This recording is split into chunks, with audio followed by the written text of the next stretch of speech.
Naroda police કરી રહી છે સત્તાનો દુરુપયોગ। શું હવે પોલીસ કરે છે પૈસાની ઉઘરાણીના કામ? આખરે કોના ઇશારે થઈ રહી છે પૈસાની ઉઘરાણી? વિવાદનું સ્થળ નરોડાની હદમાં આવતું ન હોવા છતાં નરોડા પોલીસનું અરજીમાં પર્સનલ ઇન્ટરેસ્ટ।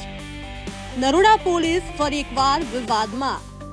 રૂપિયાની ઉઘરાણી માટે વારંવાર જીમ મેનેજર વેપારીને બોલાવી અપાઈ રહી છે ફરિયાદની ધમકી।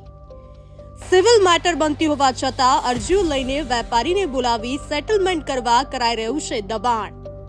જો સેટલમેન્ટ ન કરે તો અપાઈ ફરિયાદની ધમકી। ડી સ્ટાફ એએસઆઈ નો પર્સનલ ઇન્ટરેસ્ટ। જીમના મેનેજર અને માલિક વચ્ચે કરાર ભંગ મામલે પોલીસે લીધો પર્સનલ ઇન્ટરેસ્ટ। સામાન્ય કક્ષાના જીમ મેનેજરનું કરાઈ રહ્યું છે મેન્ટલ હેરેસમેન્ટ। આ સમગ્ર મામલે થશે વધુ ખુલાસા ટૂંક સમયમાં માત્ર લાઈવ ગુજરાત ન્યૂઝ પર।